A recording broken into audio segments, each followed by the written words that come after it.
اعوذ باللہ من الشیطان الرجیم بسم اللہ الرحمن الرحیم ان عبادی لیس لک علیہم سلطان الا من اتبعک من الغاوین وان جہنم لموعدہم اجمعین لها 7 ابواب لكل باب منهم جزء مقسوم ان المتقين في جنات وعيون ادخلوها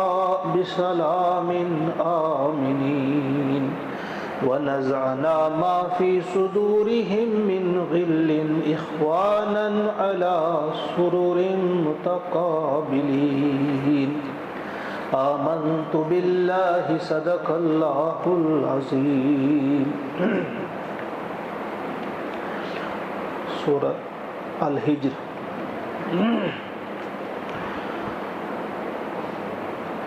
ابلیس کے چیلنج کے جواب میں ابھی اللہ کی آیات ہے، جیسا کہ ابلیس نے کہا تھا کہ میرے رب، جیسا کہ تو نے مجھے گمراہ کر دیا، اب میں ان کے لیے اس زمین میں اس دنیا کو حسین بنا کر پیش کروں گا، مزین کر کے پیش کروں گا، اور میں ان سب کو بہکاؤں گا، میں ان سب کو گمراہ کر کے رہوں گا سوائے تیرے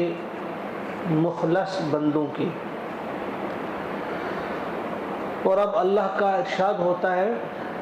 کہ ان عبادی لیس لک علیہم سلطان،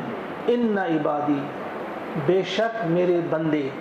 یعنی میرے حقیقی جو بندے ہیں، میرے جو مخلص بندے ہیں، لیس لک علیہم سلطان، تیرا ان پر کوئی زور نہیں چلے گا۔ لیسا نہیں، لکا تیرا ہوگا، علیہم ان پر، سلطان زور، تیرا ان پر کوئی زور نہیں چلے گا، الا سوائے، یعنی اگر چلے گا زور تو کن پر چلے گا؟ من اتبعک من الغاوین، جو بہکے ہوئے لوگ ہیں ان میں سے جو تیری اتباع کریں گے، یعنی گمراہوں میں سے جو تیرے پیچھے پیچھے چلیں گے، میری اطاعت سے منہ موڑیں گے، تو ان پر تیرا زور چلے گا، باقی بندوں پر نہیں چلے گا۔ یہاں جو ابھی جو ابلیس نے کہا تھا الا عبادک منہم المخلصین، کہ تیرے مخلص بندے جو ہیں ان پر میرا زور نہیں چلے گا، اللہ تعالیٰ نے فرمایا نہیں، صرف وہی نہیں بلکہ میرے سارے ہی بندے ایسے ہیں کہ ان پر تیرا زور نہیں چلے گا، صرف ان پر چلے گا جنہوں نے جو بہکے ہوئے ہوں گے، جو گمراہی کے راستے پہ جنہوں نے خود اپنے آپ کو ڈال دیا ہوگا اور تیری اتباع جو کرنے لگیں گے۔ گویا تیرے ہاتھ میں تجھے وہ طاقت نہیں دی گئی ہے، تیرے پاس وہ طاقت نہیں کہ تو زبردستی کسی کو اپنے ساتھ لے چلے، بلکہ تیرے سامنے کچھ چیزیں ہیں کہ تو دلائل دے گا، تو سمجھائے گا، تو وسوسہ ڈالے گا، یہی کر سکتا ہے اور کچھ بھی نہیں کر سکتا۔ اور ساتھ ہی ساتھ یہ بھی سن لے، جنہیں تو بہکائے گا، اپنے پیچھے چلائے گا، تو سن، وَإِنَّ جَهَنَّمَ، اور بے شک جہنم ہے، لَمَوْعِدُهُمْ، ان کے لیے وعدہ گاہ، ان کے لیے وعید ہے جہنم کی، اجمعین، ان سب کے لیے،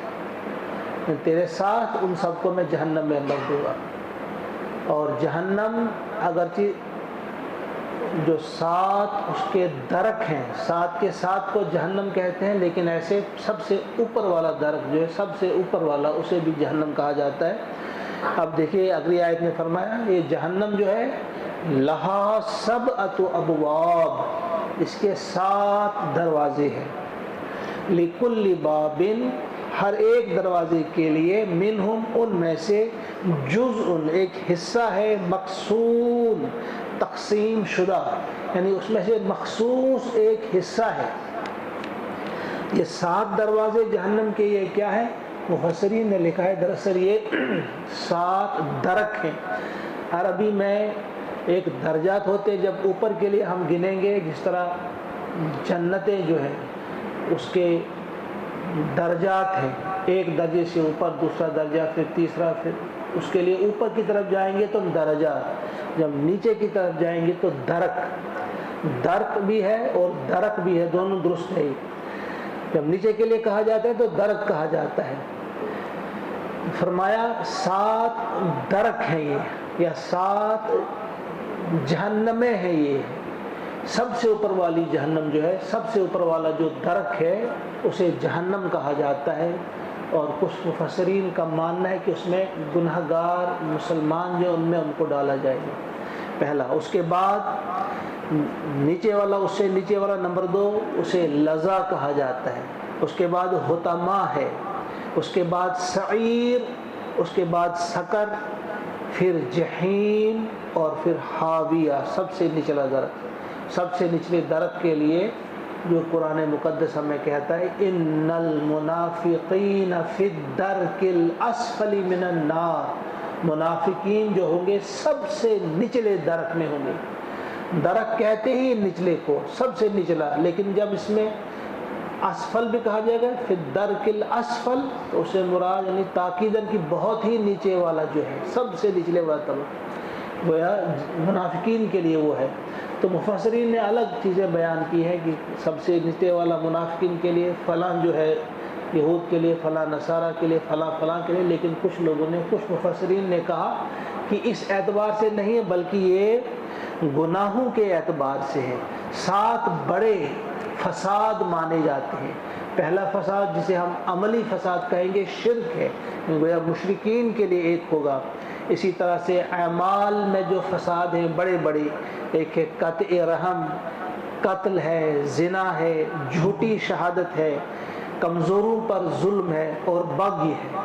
تو یہ 7 بنتے ہیں، وہ اس اعتبار سے ان کو الگ الگ کر دیا جائے گا۔ الگ الگ مجرم جو ہیں ان کے لیے الگ الگ سزائیں ہوں گی۔ بہرحال اللہ ہی بہتر جانتا ہے، اس کے بارے میں حتمی کوئی بھی چیز نہیں کہی جا سکتی، لیکن یہ بات ہے کہ جہنم جو ہے اس اعتبار سے اس کے درک جو ہوں گے 7 ہوں گے، 7 دروازے ہوں گے، اور جنتیں جو ہوں گی، جنت کے دروازے آپ پڑھ چکے ہیں 8 ہوں گے۔ یہاں بھی اللہ تعالیٰ کی رحمت کا وہ واضح اظہار ہوتا ہے کہ جنت کے لیے 8 رکھے ہیں اور جہنم کے لیے 7۔ لا 7 ابواب لکل باب منہم جزء مقسوم ان المتقین فی جنات و عیون۔ ابھی اللہ تعالیٰ کا طریقہ رہا ہے قرآن پاک میں، جہاں پہلے ابلیس کے پیروکاروں کا تذکرہ ہوا کہ انہیں جہنم میں کیسے بھر دیا جائے گا، ابلیس کے ساتھ ان کے ساتھ کیا سلوک ہوگا، اب ساتھ ہی ساتھ جنہوں نے ابلیس کی ان مکاریوں سے اپنے آپ کو بچایا ہوگا، ابلیس کی دعوت کو ٹھکرایا ہوگا، رد کیا ہوگا، ابلیس نے جو ان کے سامنے خوبصورت بنا کر اللہ کی نافرمانی کو، گناہوں کو جو پیش کیا ہوگا، انہوں نے عقل سے کام لیتے ہوئے، انہوں نے سمجھداری سے کام لیتے ہوئے ابلیس کے پھندے سے اپنے آپ کو بچایا ہوگا، انہی کو کہتے ہیں بچانے والے، متقین۔ فرمایا یہ جو پرہیزگار ہیں، جنہوں نے ابلیس کے پیچھے پیچھے چلنے سے پرہیز کیا ہوگا، بچے ہوں گے، ان کے لیے ہوں گے فی جنات، یہ ہوں گے جنتوں میں، باغات میں ہوں گے یہ، وعیون، اور چشموں میں ہوں گے یہ، یعنی یہ ایسی جنتوں میں ہوں گے جہاں باغات ہوں گے۔ اس کی وضاحت بہت ساری جگہوں پہ آئی ہے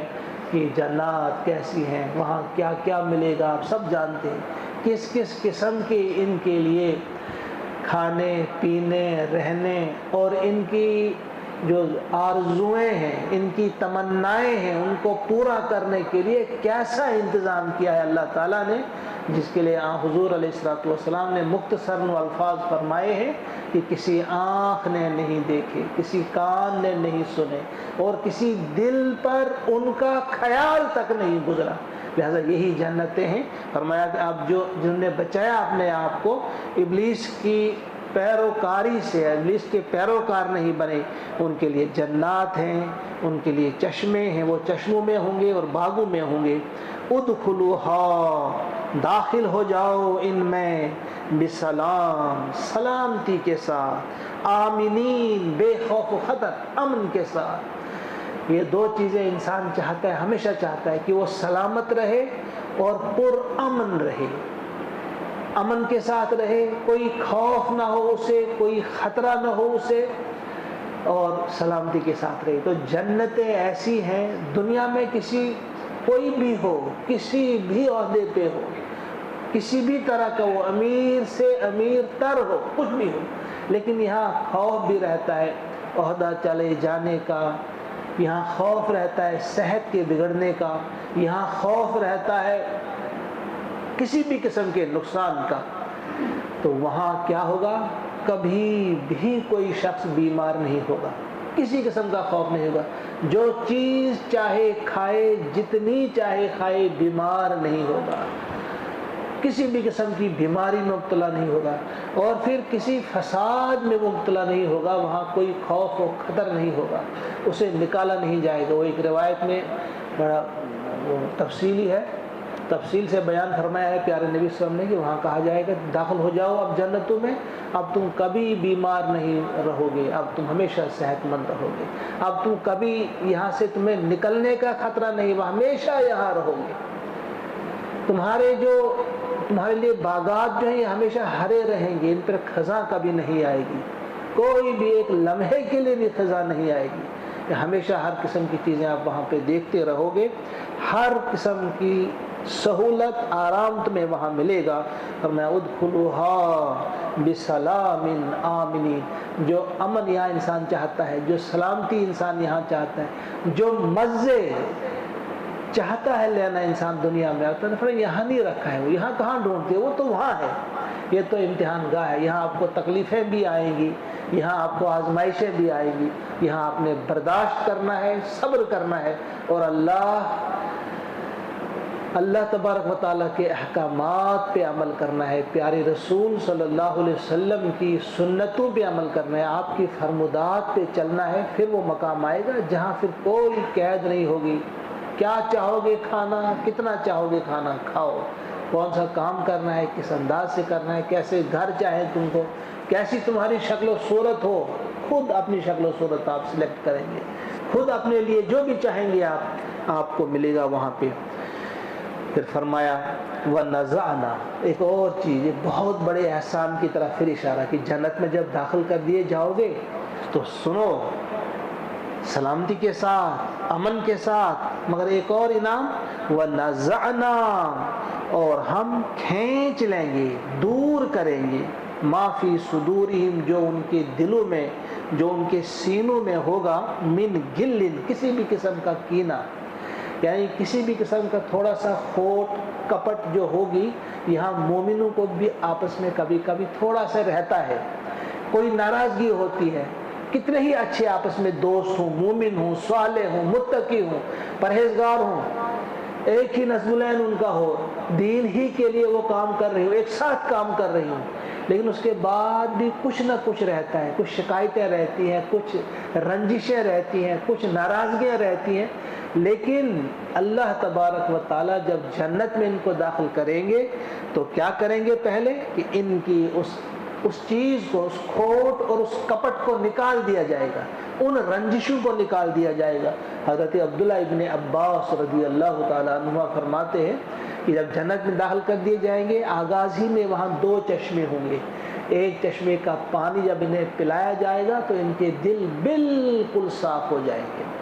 یعنی بالکل نہیں رہے گا اپنے بھائیوں، جس طرح جہنم میں وہ رہے گا، وہاں ایک دوسرے کو کوستے رہیں گے، ایک دوسرے پر پتہ نہیں کس کس قسم کی گالیاں بھی دیتے رہیں گے، لیکن جنتی ان کے دلوں سے سب کچھ نکالا جائے گا۔ فرمایا وہ جب نکالا جائے گا، اخوانا، باہی باہی بن کر یہ ہوں گے، علی سرور، تختوں پر بیٹھے ہوئے، متقابلین، آمنے سامنے۔ یہاں جب 2 بھائی آپس میں بیٹھتے ہیں، اگر کچھ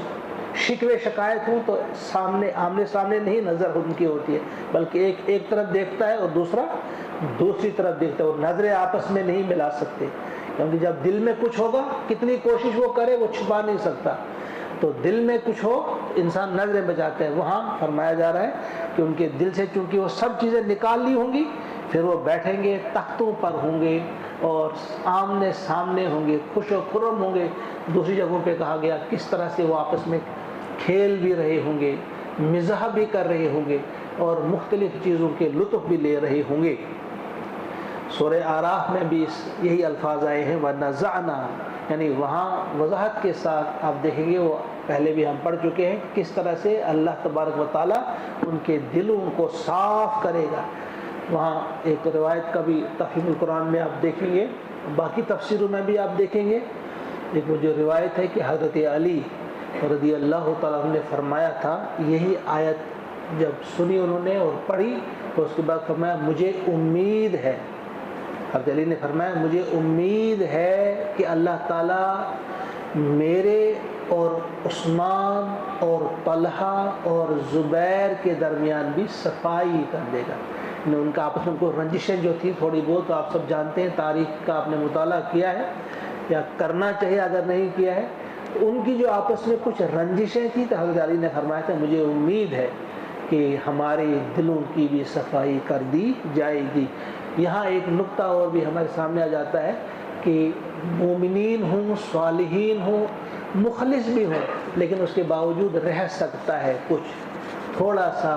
تھوڑی سی کوئی رنجش رہ سکتی ہے، لیکن جنت میں جب داخل کر دیے جائیں گے تو اس کو پہلے ہی نکالا جائے گا۔ وَنَزَعْنَا مَا فِي صُدُورِهِم مِّن غِلٍّ إِخْوَانًا، باہی بن کر وہ رہیں گے وہاں پہ، عَلَىٰ سُرُرٍ، ان تختوں پر، تخت جو بچھے ہوں گے ان پر ہوں گے وہ متقابلین، آمنے سامنے۔ اللہ تعالیٰ سے دعا ہے کہ ہمارا شمار بھی انہی لوگوں میں ہو، ہمارا شمار انہی لوگوں میں، اسی لیے ہم یہاں بیٹھتے ہیں، اپنے دلوں کی صفائی کی کوشش کی جاتی ہے، کوشش کی جاتی ہے کہ ہم اللہ کے فرما بردار بندے بنیں، ہم اللہ کی بندگی اخلاص کے ساتھ کریں، اس ریاکاری سے بچیں اور اپنا وقت اور اپنی زبان اور اپنا سرمایہ کچھ بھی جو ہے وہ اللہ کی خوشنودی کے لیے خرچ کریں، اللہ کی رضا حاصل کرنے کے لیے خرچ کریں۔ اللہ تعالیٰ مجھے بھی اور آپ کو بھی توفیق عطا فرمائے۔ اللہم اجعل القرآن ربیع قلوبنا ونور ابصارنا وشفاء صدورنا وذهب همومنا وغمومنا ربنا تقبل منا انك انت السمیع العلیم، آمین۔ السلام علیکم ورحمۃ اللہ وبرکاتہ۔